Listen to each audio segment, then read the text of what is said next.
Yaqinda ko'rdinglar, Dilshod degan bitta bola bor ekan. Xullas, ana siyosiy temalarga aralashmang xalq aka. O'zingiz atrofingizda o'sha chet ellik bir-biringlar bilan PR ishlayotganinglar, odamlaringlar bilan yaxshilab o'ynab yuringlar. Aralashmang umuman. Men haqimda shunaqa burnini osmonga ko'tarib gapirgan, qora qilib. Shuni hayotda bir qilgan ishini bir surishtirib ko'ringlar-da. Shu odamni hayotda, mahallada shunaqa tashlandiq odamlar bo'lgan shular. Ijtimoiy tarmoqda xalq dardi deb xalqni soyasiga berkinib olib, o'zini PR qilib yurganligi ko'rindi. Keyin buni bir Telegram guruhda suhbatlashdik.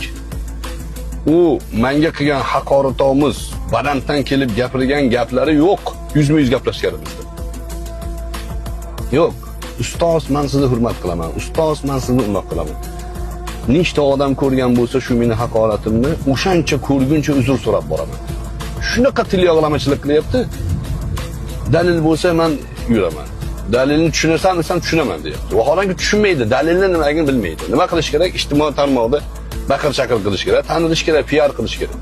PR qilish uchun nima qilish kerak? Tarmoqlarda mashhur odamlarga sakrash kerak. Sharafsizlarning ishi qilayotgan ishini qarang do'stlar. Sodda bo'lib aldanayotganlar bor shularga. Bo'pti deb ketdi uzr so'rab.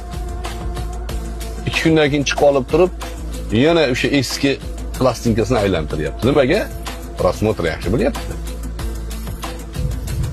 Xalq dardimish. Xalqi dardini tinch qo'ygin sen. Aynan sen xalqi dardini tinch qo'ygin. Xalqi dardiga yarim chiziq ham yaqin emassan sen. Ijtimoiy tarmoqda mashhur bo'lishlik uchun PR qilyapsan. Xudodan qo'rqmaysan. Ya'ni bir erkaklik rujulating ham yo'q. Og'zingga kelgan gapni gapirib, mana zo'r gapirib qo'ydi deyishlari uchun o'tiribsan. Senga o'xshagan sharafsizlarni qanchasini ko'rganmiz, hayotda ko'rib kelyapmiz.